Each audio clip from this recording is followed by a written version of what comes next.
Salut Sylvain, ravi de te retrouver après une période assez chargée hein, entre les 24, plus avoir commenté le Grand Prix de Jerez pour la télé anglaise. Donc les 24 déjà, on va parler un petit peu de ta semaine de course. Ça a été un petit peu compliqué avec quand même un beau résultat à la clé, mais une épreuve qui a été vraiment compliquée pour tous les teams, hein, c'est ça? Rude, ouais, une épreuve bien rude aux 24 heures. Compliqué pour, bon, pas que pour nous aussi, hein, parce qu'il y a eu, je crois qu'il y a eu presque 200 chutes.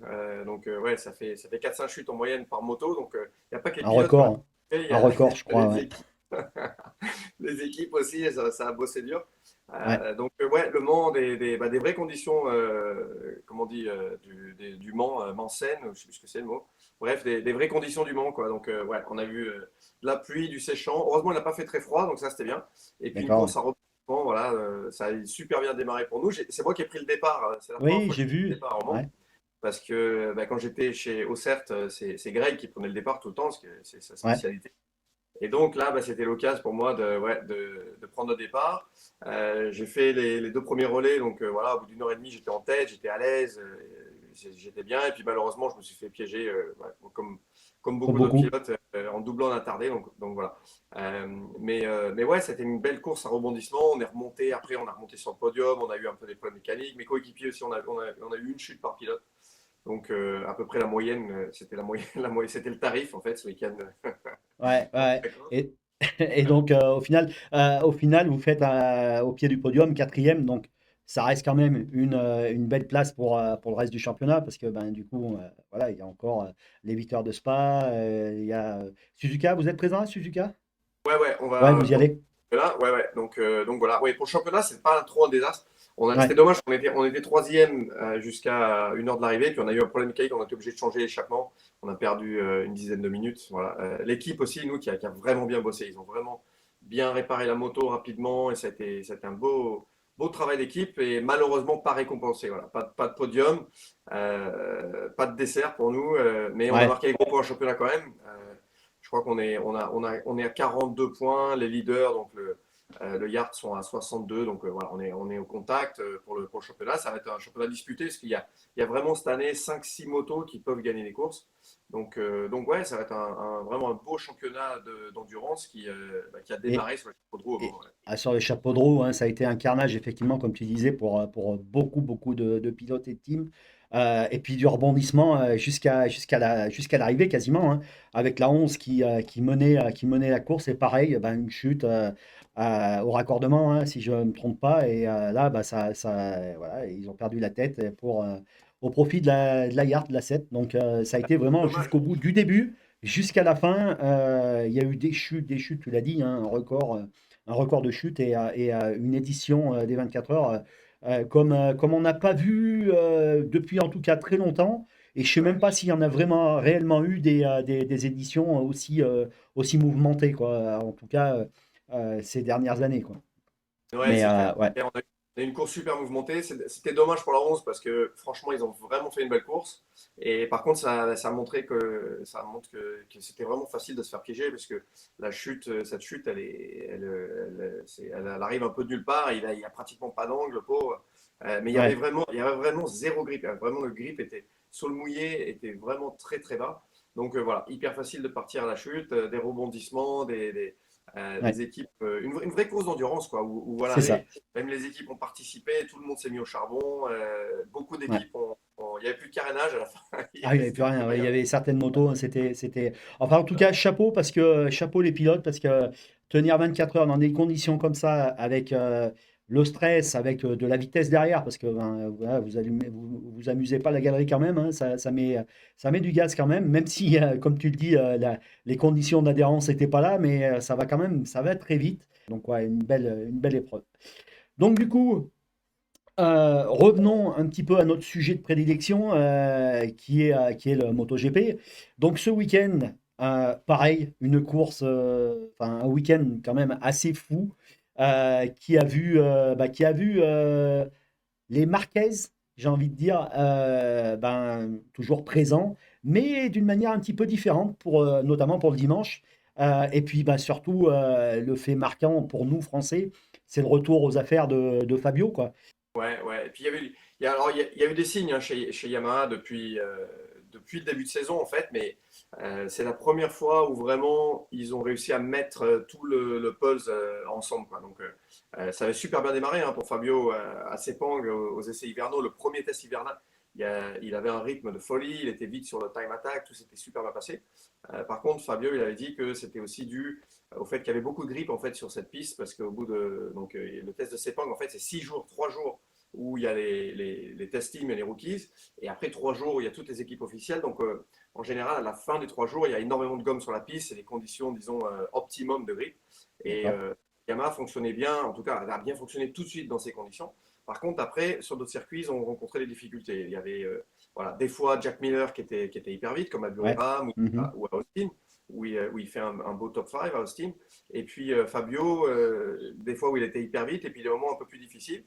Euh, voilà, donc au Qatar pour Fabio, ça a super bien fonctionné, hein, première ligne. Et voilà, il y avait vraiment des gros signes de vitesse déjà. Par contre, là, à Jerez, il a vraiment fait un week-end fabuleux. Déjà, rien que la Ouais. qualif et pas qu'un tour d'ailleurs, où il a excellé la manière dont il pilotait sa Yam. Franchement, c'était vraiment magnifique. Donc voilà, ça fait plaisir à voir. Et puis après en course, il a eu non seulement il y avait le pilotage qui était sublime, mais il y a eu du courage, il y a eu de la volonté, il y a eu voilà, L'intensité, ouais. on a Mm. revu. Et ce que j'ai vraiment aimé, c'est qu'on a revu le Fabio, notre champion du monde. On a vu le Fabio talentueux, le Fabio fougueux, quoi, voilà, qui a fait une course du dimanche parfaite. Et puis samedi, on l'a vu, même s'il est tombé au bout de 2 tours, Ouais. samedi, il a quand même pris des gros risques. Il savait qu'il fallait qu'il soit devant. Il va attaquer Marc sur le premier virage. Il a fait des choses vraiment, vraiment superbes. Donc, ouais, c'était top. Et pour la première fois, donc, MotoGP qui fait ce nouveau format où on peut élire le pilote de la course, le pilote du Ouais. week-end. Fabio qui a gagné ça. Et même s'il n'a pas gagné la course, c'était amplement mérité. Donc ouais, ça ferait vraiment plaisir de le revoir aux avant-postes. Et puis la prochaine course, c'est Le Mans. Donc Eh, la maison, ça pouvait c'est pas trop mieux bien de faire. tomber, j'ai envie de dire, hein, parce que là, du coup, ben, il va être remonté à bloc, c'est une certitude. Ce qui est un petit peu curieux d'ailleurs, c'est que si j'ai bien compris, parallèlement, Yamaha est en train de développer un moteur V4, Ouais. et donc du coup, on aurait tendance à penser qu'ils ont laissé un petit peu de côté le 4 en ligne, le développement du 4 en ligne, là. Ce qu'il avait l'air de dire aussi que finalement, jusqu'à maintenant, ils se perdaient peut-être un petit peu, et là, ils n'avaient pas trop touché, justement, chercher des réglages. Ils avaient fait en sorte de rouler avec ce qu'ils ont, et finalement, bah, ça a marché, quoi. Ouais, c'est vrai aussi que on peut se perdre un petit peu dans les moments, disons, dans les moments où il y a de la difficulté. Les équipes et les pilotes, on cherche tout le temps ce qui ne va pas. On cherche tout le temps à améliorer le package, on cherche tout le temps à faire des changements des fois un petit peu fondamentaux de session à session ou d'une journée à l'autre. Et pendant les grands prix, c'est très facile pas de se perdre, mais disons de s'égarer un petit peu. Et cette décision donc, que Fabio a prise avec son équipe de vraiment se concentrer sur le package qu'ils ont sans trop changer fondamentalement la machine, c'est une décision qui permet après aux pilotes et aux techniciens, aux ingénieurs, de se concentrer sur le potentiel qu'ils ont avec cette base qu'ils connaissent bien. Donc ça a payé. Ça a payé parce que ça permet aussi aux pilotes d'aller chercher un feeling avec sa machine qui peut des fois, disons, se détériorer en changeant beaucoup de choses sur la machine, la Ouais, géométrie, en changeant la répartition des poids, en faisant des changements fondamentaux. En fait, le pilote, il va arriver à la limite, mais il a pas cette magie qu'il peut avoir avec sa moto quand il la connaît vraiment par cœur. Et donc voilà. Après, c'est une attitude aussi mentale qui est importante parce que ça veut dire que tu peux vraiment te concentrer après sur ce que tu fais sur la moto, sur la position du pilote, sur voilà, des choses un petit peu plus fines. Et ça a payé. Donc ça fait plaisir aussi. Ça fait plaisir de voir que la moto, finalement, la Yam, bah, elle est pas si loin que ça. Mais elle n'est pas si loin que ça, hein, parce que on a souvenir quand même qu'il y a encore quelques courses au niveau de l'axel, ou du moins de la vitesse. les Ducati étaient vraiment supérieur. Alors que là, en fait, on a vu que ben, il arrivait quand même à tenir la dragée haute au Ducat et il n'y avait pas une grosse différence de vitesse visiblement. Alors, le circuit, si j'ai bien compris, il a une petite ligne droite, par rapport à Ah, d'autres certainement. Donc, est-ce que ça joue aussi? Probablement. Mais en tout cas, on a eu l'impression que la Yamaha était quand même ouais, beaucoup plus proche des Ducati que par le passé, quoi, en fait. Donc, ouais, donc ça, c'est c'est vrai. plutôt un C'est bon vrai. signe aussi. Ouais, c'est un bon signe. Après, Jerez, c'est le circuit, c'est un des circuits les plus lents de partie des circuits les plus lents du calendrier. Donc ça va pas vite à Jerez, hein, ça va, les vitesses maxi c'est 300 à peu près, ça dépend un peu du vent, mais ça va Oui, pas. ça va pas vite. Ça va très très vite, de 0 à 300, ça va Ouais. très vite. Ça accélère très fort, donc il n'y a pas besoin de beaucoup d'espace. Par contre, après, pour aller pousser le vent en dessus de 320, 330, 340, là, il faut quand même avoir, il faut qu'il ait une droite, il faut, voilà, Ah, ouais, il faut de l'espace un peu. Mais ouais, Jerez ça va pas vite. T'accélères et tu freines, quoi. C'est très ouais. rapidement. Il n'y a pas de grosse charge. Donc en fait, la différence, elle est faite sur vraiment l'efficacité des machines à Mhm. utiliser la puissance. Et si D'accord. tu as une moto qui est bien balancée et qui te permet d'avoir du grip à l'arrière qui est intéressant, que ta ride device ça fonctionne comme il faut, que tu as une bonne stratégie électronique, ça permet de, même avec une moto un poil inférieure en puissance pure, ça Ouais. permet de pouvoir s'en sortir. Après, Rivaliser, ouais. par exemple, avec le pneu soft, donc avec le pneu plus tendre, sur le Mhm. départ de la course sprint, où c'est plus tonique, où les chronos ça va plus vite, où les pilotes tapent plus dans les pneus, on a Ouais. vu par exemple tout de suite Marquez qui a réussi à se mettre Oui. à côté de Fabio et à l'attaquer. Voilà, Ouais, bien donc sûr. Ouais. il y a toujours ce point où, avec la YAM, tu te mets dans une situation un peu vulnérable en course parce que les autres pilotes, les pilotes du 4, et notamment les pilotes du 4, peuvent venir se mettre à côté et dans une position où ils peuvent attaquer. Et vice-versa, c'est difficile si toi, tu es plus vite que le mec devant, c'est difficile d'aller se mettre à côté de lui pour l'attaquer. Donc voilà, il y a toujours ça. Par contre, à Jerez, ils ont réussi disons, à mitiger cet effet. Et le fait que Fabio, dimanche, il a fait une course parfaite, il a fait pratiquement zéro erreur, il s'est jamais mis en position vulnérable en fait. Donc Ouais. Pecco ne pouvait pas l'attaquer. Alex est passé parce que Alex Marquez parce qu'il avait un rythme plus élevé. Alex, il était vraiment très vite ce week-end. Mais voilà, Pecco a pas réussi à passer. Et donc Fabio était vraiment dans le coup parce que il a fait une course parfaite, quoi. Ouais, d'accord. Donc, on a bien compris, Fabio est sur une tendance incroyable, pourvu que ça dure, on le souhaite, on en est convaincu même. Euh, donc, comme tu l'as dit, Alex Marquez était formidable dimanche. Marc, samedi, a survolé la course. Il est parti comme à son habitude. Voilà. Alors, effectivement, comme tu précisais, Fabio a tenu la dragée haute, mais pas très longtemps malheureusement.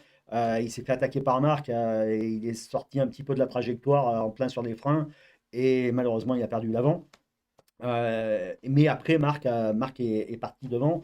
Il gagne la course sprint. On s'attendait à ce que le dimanche soit pareil. Et en fait, le dimanche, non, ça a été compliqué dès le départ hein, pour Marc Marquez, qui a été bien chahuté par Fabio, par son coéquipier, jusqu'à, ben, malheureusement pour lui, la chute. On s'y attendait vraiment pas. Et là, ça fait la deuxième erreur en 4 Grands Prix. C'est pas trop si en fait il roule avec de la réserve ou si finalement il attaque. Ah, je pense qu'il s'est énervé, il s'est vénère, comme on dit.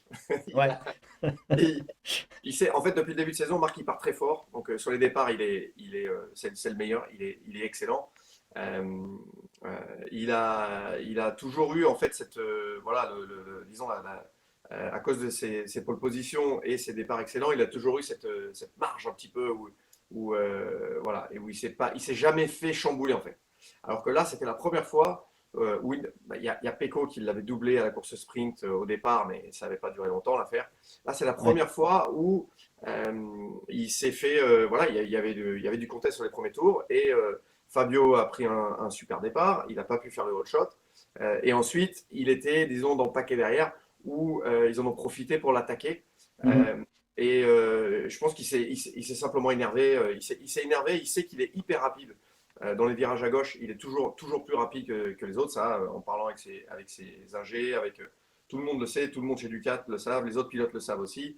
Donc le virage numéro 7, numéro 8, les deux virages à gauche, il arrive là-dedans. il veut reprendre la tête rapidement parce qu'à Gérès, c'est hyper important aussi si tu peux être en tête, c'est hyper important parce que la position en piste est importante. C'est un circuit où, et on l'a vu, on peut en parler un petit peu après, mais tu as les pressions de pneus avant qui montent, les pressions de pneus avant. Donc lui, en fait, le plan de son équipe, c'était de faire le all shot et de contrôler la course de devant. Ouais, comme il a fait le samedi Ça, c'est pas finalement. fait. Donc pour faire ce plan-là, quand ce plan il est comme ça veut dire que les ingés aussi, ils ont la pression à l'avant dans le pneu. Ils sont partis, disons, un petit peu plus élevés que s'ils devaient faire la course en paquet. Le fait qu'il se retrouve en paquet derrière d'autres pilotes, ça veut dire que déjà qu'il est parti un petit peu plus élevé en pression, sa pression elle peut monter très rapidement. C'est pour ça qu'il était désespéré en fait de repasser en tête très très rapidement pour pas D'accord. avoir là et pour pas Ouais. avoir cette pénalité là. Donc est-ce qu'ils sont portés? Oui, complètement, parce que dans ces deux virages à gauche, donc où il est normalement supérieur aux autres, il a essayé de récupérer. Je veux dire, dans le virage numéro 7, quand on voit la vue d'hélico, il reprend 10 mètres sur tout le monde dans le virage d'avant. Le virage numéro 8, il rentre dedans comme s'il n'a pas envie d'en sortir. Et d'ailleurs, il n'en ressort pas. Ouais. Il rentre beaucoup trop vite, beaucoup trop vite. Alors, en tant que pilote, souvent, c'est vrai qu'on essaie de gagner du temps là où on est à l'aise. Et clairement, des virages à gauche, c'est les virages où Marc a vraiment la supériorité par rapport aux autres pilotes. Là, par contre, il était un petit peu trop allé. Il s'est un peu lâché. Ouais, Donc, je pense que optimiste, ouais, ouais, ouais, ouais, trop, ouais, ouais, ouais. Je pense qu'il va revoir, il va regarder, il a déjà regardé les images et il va se dire là, c'est vrai que certainement. peut-être fait un peu trop. Alors par contre, c'est vrai que ça fait deux fois, deuxième erreur. La première, je pense que c'est une erreur complètement différente. C'est parce que la piste était séchante. C'était un des seuls pilotes qui coupait ce vibreur là, à Austin. Oui, Et oui, oui. voilà, Ouais, il a il a fait un pris peu. l'humidité. C'est ça, il s'est fait un peu surprendre. Là, par contre, c'est une vraie erreur en fait disons, un petit peu d'impatience et voilà, il était énervé que Fabio ait pris un meilleur départ que lui, qu'il ait raté un peu son départ et qu'il se fasse un peu aussi chambouler par Pecco, il se fait un peu taper dedans, Eh voilà. oui, ouais, carrément, hein. Il y avait bagarre, il y avait Oui, bagarre. oui, oui, oui. Ça s'est Alors frotté que un peu. s'il avait temporisé un petit peu, il aurait pu prendre son temps pour, voilà. Mais bon, il y a, comme je l'expliquais, l'histoire de la pression de pneu avant. Eh oui, Euh, oui, oui. C'est des Et choses l'histoire aussi que. que bah, quand on est pilote, qu'on est devant, qu'on est à la bagarre et qu'on se fait un peu chambouler, qu'on se fait un peu taper dedans, c'est un peu emporté. Ouais. D'accord, d'accord, d'accord. Alors pour Alex, c'est une victoire qui tombe à point, quoi. Et c'est une victoire très méritée, hein. Il fait un début de saison qui est vraiment, Magnifique. Ouais. vraiment magnifique. Donc juste pour le rappeler, lui, il est sur la Ducati 2024, qui est un super Mhm. package, qui est la même que VR46, que son coéquipier de guerre, VR46, donc Morbidelli. Et après, il y a les 2025, donc avec les deux motos officielles, Marc Marquez, Pecco Bagnaia et Di Gianantonio.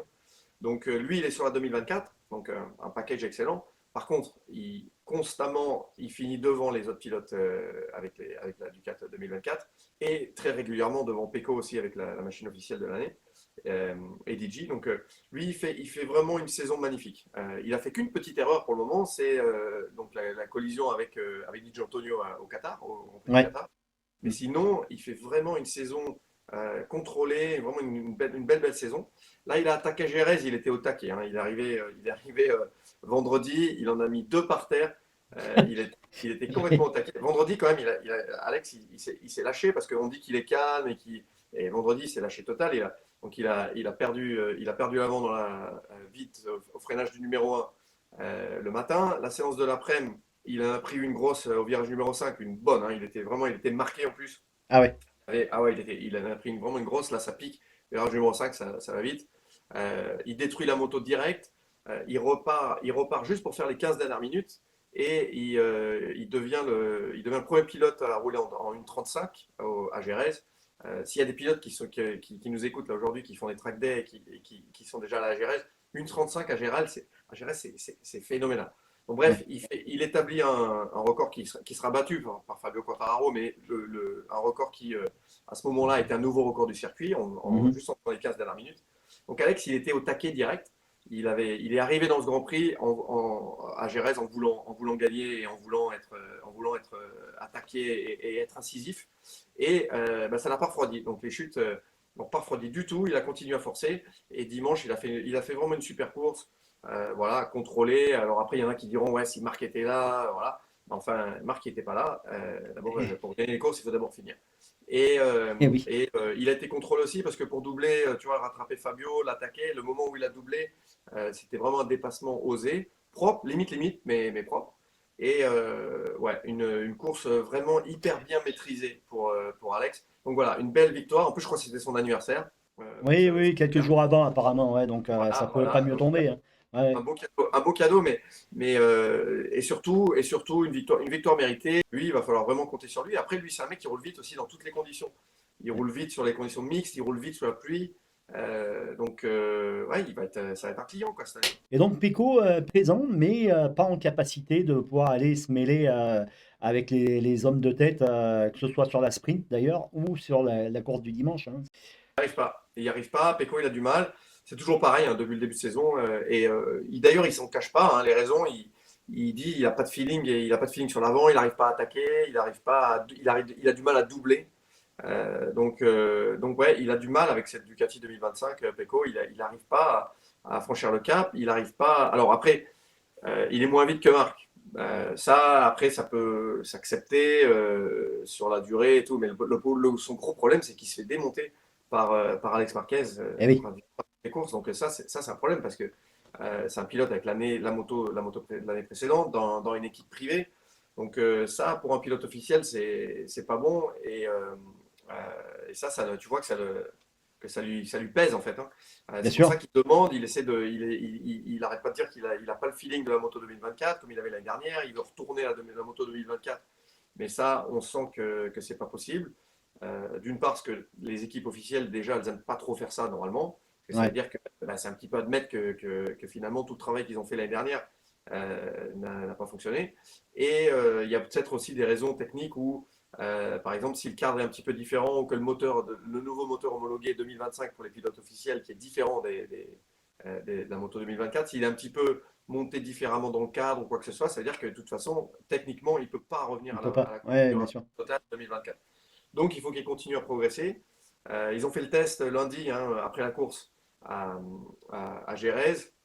Il ne semble pas qu'il ait vraiment trouvé de solution Ah miracle. ouais, Je crois d'accord. il avait vraiment hâte d'être à ce test pour essayer donc, de trouver des solutions, mais apparemment ça n'a pas fonctionné. En tout cas, il était loin derrière au chrono.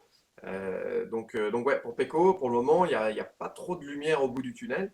On parle un petit peu rapidement des pilotes derrière, enfin derrière, qui sont pas très loin, hein, mais Maverick Vignales sur la KTM Tech 3, et il fait quand même de très très beaux résultats également, hein. Ouais, il confirme, il confirme. Au Qatar, c'était une réelle surprise. On l'attendait, mais vraiment pas. Là, Mhm. si ceux qui avaient Maverick Viñales pour un podium, bon, il n'a pas fini sur le podium à la fin parce qu'il a pris la pénalité à cause des pressions de Ouais, pneus. Mais ceux qui avaient Viñales pour un podium au Qatar, je pense qu'il n'y en avait pas beaucoup. non, Maverick, c'est vrai que dans le passé, Maverick, il nous fait. Maverick, c'est un pilote qui est extrêmement doué, qui peut faire des performances comme ça, qui sortent d'un autre monde, qu'on voit qu'on voit qu'en moto en fait, où le pilote arrive vraiment à faire la différence. Et il fait des fois des perfs comme il l'a fait l'année dernière à Austin avec la Aprilia. On aurait dit que les mecs ils avaient tous des pneus crevés, quoi. Ils leur tournaient autour, c'était un truc de malade. ouais. Euh, Même en prenant un mauvais départ, il remontait. Enfin, vraiment, c'était une course incroyable. Là, au Qatar, il a fait vraiment une performance très spéciale. Et il confirme à Jerez. Donc, ils ont trouvé en fait chez Tech 3 avec donc Vignales, avec son chef mécano Manu Kazo, que je connais très bien parce qu'il était chez Suzuki donc quand j'y étais sur le projet MotoGP. Il était d'ailleurs co-chief de Maverick à l'époque où Maverick était chez Suzuki. Donc, leur relation date depuis longtemps. Et ils ont trouvé en fait une répartition Ils ont changé en fait la répartition des poids sur la moto. Alors pour le moment, j'ai pas encore complètement le détail, mais j'espère que je vais l'avoir bientôt. Ah, on compte sur Et ils toi. partent dans une direction différente en fait de ce que les autres pilotes KTM ont fait. Alors il y avait des nouveautés en fait chez KTM pour 2025 avec lesquelles beaucoup de pilotes maintenant sont revenus en fait sur la configuration 2024 et ça fonctionne un peu mieux. Donc voilà, chez Tech 3 et du côté de Maverick, ils ont réussi à lui donner ce feeling, à lui donner cette sensibilité dont il a besoin. C'est un pilote hyper sensible. Et quand il trouve ces moments comme ça, c'est vraiment fabuleux de le voir piloter. Il a vraiment un style de pilotage qui est magnifique. Et là, il était là, hein, il était là pour le Ah bah, podium. C'était un des seuls pilotes à rester là en 37 tout le long, en gros 37. Donc un gros rythme pour Maverick, ça fait plaisir à voir. Voilà, encore une fois, l'équipe Tech 3 qui brille, hein, comme il l'avait fait avec Pedro Acosta. Et là, bah, ils ont réussi ouais. à reproduire ce scénario donc avec Vignales. Donc j'espère que ça va continuer. En tout cas, là, c'est de bon augure qu'il ait réussi à garder ce niveau de performance donc, sur 2 grands prix d'affilée. Mhm. Euh, c'est de bon augure parce que voilà, potentiellement ça veut dire Ils ont qu'on réussi va. à trouver ouais, des Voilà, solutions. Ouais. ouais. Mm, mm, mm. Et alors après, derrière, ben, là, par contre, on a des pilotes, les pilotes Honda, notamment. C'est un petit peu plus compliqué hein, sur ce week-end à Jerez, hein. Pour l'ensemble, d'ailleurs, des pilotes Honda. Hein, et Johan Zarco a eu, qui lui, d'habitude, est le chef de file de la marque, a eu pas mal de difficultés. Donc ça, c'est la partie. Le clan Honda, même Aprilia, Bezeki a quand même eu aussi son lot de difficultés. Pedro Acosta, tu en parlais à l'instant. Là, on a envie de dire, il fait partie des abonnés absents. Ouais, c'est vrai. Alors pour revenir sur donc cas par cas, ouais, du côté d'Honda, avec Joan Mir, c'était bien parti encore pour un bon résultat, mais il tombe une nouvelle fois. Donc ouais, Joan, il prend des gros risques et malheureusement, il a pas réussi à amener la moto au bout. Du côté de Joan à Jerez, il a pas disons, c'est pas un de ses meilleurs circuits. Donc je pense que voilà, il était là, il était pas loin, mais c'est pas trop un circuit qui Il naturellement affectionne. dans le passé, ouais voilà. Donc je pense que il va très rapidement résumer ce qu'il faisait avant. Donc je pense que au Mans, à Silverstone, voilà, les choses vont s'améliorer pour lui. Donc chez Honda, ça continue un peu. Eux aussi, ils ont bossé sur. Il y a un nouveau moteur donc qui était là que Aleix Espargaro a utilisé sur la wildcard. Donc ça continue de bosser hein, du côté des Japonais, de Honda. Ça continue de bosser aussi du côté de Yamaha. Donc au test, donc lundi, après la course à Jerez, ils ont essayé un nouveau moteur qui apparemment a un petit peu plus de puissance et n'a aucun côté négatif. Donc ils Ah, devraient l'adopter directement au Mans. Donc ça c'est très bon augure pour Fabio. Euh, donc voilà, un nouveau moteur avec un petit peu plus de puissance. Euh, Alex Rins et Fabio l'ont essayé. Ils ont tous les deux bien performé au test. Ils étaient vite. Alex Rins, d'ailleurs, a fait un gros pas en avant. ah oui, Lui, qui avait connu un week-end difficile. Donc voilà, tous les deux adoptent ce moteur. Le fait que Yamaha ait les concessions, ça veut dire qu'ils peuvent changer de configuration de moteur pendant la saison, donc ils ont le droit. Et d'accord. Yann, en plus, le timing est bon parce qu'ils devaient utiliser leur troisième moteur. Donc c'est le timing parfait. D'accord. Donc on est toujours sur un 4 en ligne, hein, mais avec un peu d'amélioration donc, en haut. Et puis du côté de KTM, donc Acosta, ouais, Acosta, c'est vrai qu'on entend toutes ces discussions voilà, de renouvellement de contrat ou pas, parce il est sous contrat KTM jusqu'à 2026 avec une clause en fait où il peut, avec une clause financière qui est assez importante, on parle de 6 millions d'euros à peu près, où Et il quand pourrait même. partir. Voilà. Alors après, les rumeurs, c'est que il y a eu une approche de Honda avec une offre long terme voilà, pour les signer à Costa dès l'année prochaine. Peut-être, c'est les rumeurs en tout cas. Donc est-ce que ça pèse aussi un petit peu dans la balance? Là, en tout cas, il était avec Binder en bagarre, il se fait battre sur la fin. Mais c'est vrai qu'on l'avait vu à Costa exceller l'année dernière et vraiment faire des Ah oui, performances particulières, hein, des performances spéciales. On sait que c'est un pilote qui est un des pilotes voilà, d'avenir, un pilote très très spécial. Et là, pour le moment, il est retombé un petit peu. Disons, ouais, il a baissé un petit peu de régime. Alors, est-ce que c'est dû ou le fait qu'il n'a pas complètement réussi à trouver le package qui lui convient comme il faut avec cette nouvelle KTM? Est-ce que les discussions pour l'année prochaine, ça pèse un petit peu et et ça influe sur. un Oui, petit ça peu, joue, quoi, entre guillemets. voilà, ça peut aussi. Est-ce que c'est un petit peu de tout, probablement? Ouais, donc voilà. Pour le moment, il y a eu aussi beaucoup de chutes hein, du côté de la Costa. Même s'il a fait des grosses perfs, il chutait beaucoup. On voyait avec son style de pilotage atypique à rentrer dans les virages un petit peu, disons, avant tout le monde. Voilà, fermer en fait le virage, fermer l'angle du virage. Il a beaucoup tombé à cause de ça. Alors est-ce qu'il essaye de modifier un petit peu son pilotage pour éviter, donc pour limiter les chutes aussi? Ça peut peser aussi. Mais Ah c'est vrai oui. que, toujours est-il que là, on le voit moins, disons, faire des coups d'éclat, on le voit moins briller quoi, en ce moment. Mm. On va parler aussi rapidement des deux rookies. Aldeguer, pareil, hein, chaque Grand Prix, on a l'impression qu'il apprend, il progresse et puis il Ah, va il arrive vite. bientôt.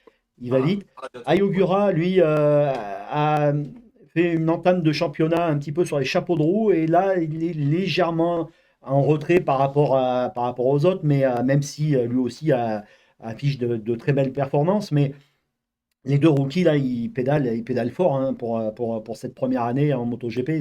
Ça soude les rookies, ça soude. Aldeguer, lui, il a clairement fait un gros pas en avant sur la course d'Austin. Ouais, Alors, il est tombé en fin de course, mais il remontait comme une balle. Il est hyper vite avec les pneus usés.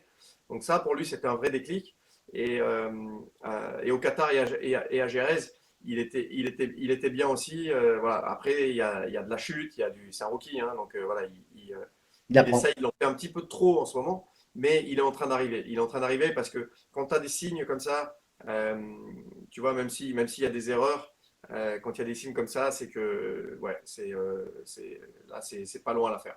Et à Ogura, il continue parce que le problème chez Aprilia, c'est que vraiment l'absence de Martin, elle pèse depuis le début de saison, ça c'est clair.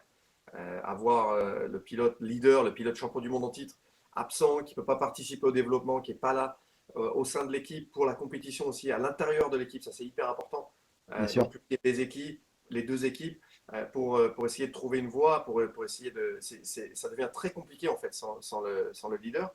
Euh, Lui, à Augura, il a entamé la saison voilà, de manière complètement stratosphérique ce qu'il a fait à, avec cette machine en Thaïlande. Ouais, Et ouais. il continue quand même, même quand il est en difficulté, il arrive à trouver des solutions, il arrive à revenir quand même, il fait pas beaucoup d'erreurs. Donc lui, ouais, lui c'est aussi un super pilote. Sa technique de frein arrière là, qu'il avait déjà en Moto 2, qu'il utilise en MotoGP, qui fonctionne bien aussi. Il y a quelque chose de spécial là aussi. Mais c'est vrai qu'au niveau d'Aprilia, on sent qu'il y a du potentiel. Bezeki, pendant la course, par exemple, il a perdu. Alors, il a tiré tout droit au premier virage, il a perdu beaucoup de temps Ouais. sur le GP. Mais son rythme de course était hyper vite. Pareil, il a fait beaucoup de 37 en fait pendant la course. Donc, Bezeki, il était vite. Donc, il leur manque pas grand chose, mais il leur manque, voilà, et pour moi, le fait que Martin ne soit pas là, c'est vraiment un gros problème pour eux. Ouais. Donc ouais, des difficultés pour le moment, mais ils sont pas si loin que ça. Et comme je le dis encore une fois, vraiment hyper dommage que Martin ne soit pas là. Il est resté 2 semaines au Qatar. Donc ouais, alors lui donc retour au Qatar. Le Qatar pour revenir de blessure, c'est pas mal parce que c'est un circuit qui est plat où il n'y a pas trop de, c'est un circuit qui est pas très physique. Alors c'est relatif, hein. Ouais.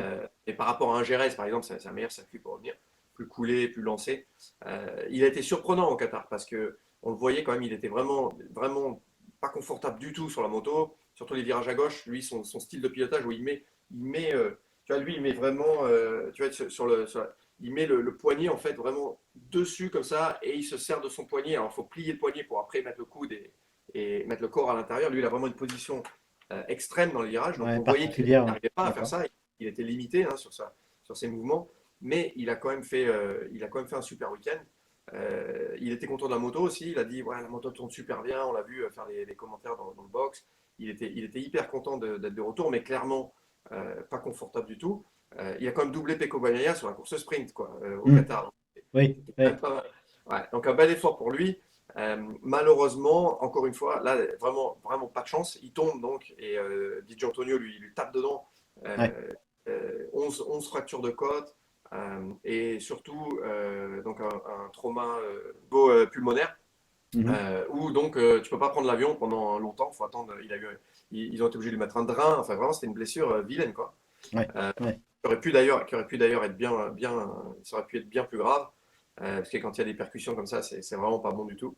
Ouais. Ouais. Ça Donc, va il est être. revenu samedi, mais ça, c'est des genres de blessures, c'est 2, 3 mois. C'est des Ouais. blessures très. Ouais. En tout cas, on espère qu'il va se remettre rapidement. Mais ouais, c'est pas son année à Martin, malheureusement. Ce qu'on a vu avec Augura, ce qu'on a vu de temps en temps avec Bezeki, même s'il n'était pas aux avant-postes, les perfs, des fois, étaient bonnes. Euh, avec la vitesse pure de Jorge Martin, un leader qui est là, qui tire tout le monde vers le haut, qui tire les autres pilotes, mais aussi techniquement tout le groupe, l'effort les ingés, tout le monde, quand tu as un top pilote qui est là et qui tire tout le monde vers le haut, ça fait une grosse différence. Bien sûr, ouais. Donc, Ouais, j'imagine. et puis sa vitesse pure aussi, c'est un mec Martin qui est hyper vite, donc qui arrive bien à se qualifier. Donc c'est certain qu'il aurait pu, après est-ce qu'il serait en bagarre pour le championnat, je sais pas, mais il aurait sûrement été là Il se serait fait voir, oui, c'est sûr. pour mettre un peu le bordel là-dedans, quoi. Ouais, C'est obligé. Obligé. c'est obligé. Donc ouais, c'est dommage. C'est dommage. Ouais, ok. Merci Sylvain pour cette analyse du dernier Grand Prix de Jerez. Alors donc du coup, bah, on attend un record à nouveau de spectateurs, hein, à 300 000 à battre, je crois, c'est ça, hein. Ouais. Bon, il y a de grandes chances que ce soit battu. On connaît la capacité à Claude Michy à organiser quelque chose de grandiose et ça sera encore le cas cette année, on en est certain. On fera un débrief global parce que là, il va y avoir beaucoup de choses à dire, je pense. Il ne me reste plus qu'à te souhaiter de passer un bon week-end en France pour le Grand Prix au Mans. Et puis, ben, on se retrouve très bientôt pour débriefer. Et puis j'espère qu'il y aura, j'ai aucun doute qu'il y aura du monde au Mans. C'est clair que Claude Michy et puis son équipe font un boulot phénoménal. L'année dernière, c'était incroyable l'atmosphère qu'il y avait. Et là, on voit à Gérèse, on a eu une ambiance de folie, c'était génial. C'était le meilleur Gérèse depuis vraiment très longtemps. Blindé total, il y avait vraiment une atmosphère géniale, c'était super. Et j'ai aucun doute qu'au Mans, ça sera pareil. Donc, ouais, Ça il va y ça avoir du sera même monde. mieux. Ça sera même mieux parce que les Français, ils le font mieux. On l'a fait mieux l'année dernière, hein. C'était mieux l'année Donc, il n'y a dernière. pas de C'était le raison. meilleur Grand Prix l'année dernière. Élu meilleur Grand Prix l'année dernière. Ouais, Donc voilà, je ouais. pense qu'aucun doute que ça va récidiver cette année. On a un Fabio en forme, on a un Johan Zarco qui est en forme aussi avec sa Honda et qui, lui, s'il y a des conditions un peu difficiles aussi, peut vraiment faire quelque chose de spécial. Donc, ouais, Absolument, je ouais. pense que ça va être une belle fête. Belle fête de Bon, la moto. eh ben, c'est super. Je te dis à très bientôt, Sylvain, et encore merci pour avoir pris le temps d'échanger avec nous. À dans 15 jours. À bientôt. Salut Nicolas. À bientôt Salut! tout le monde.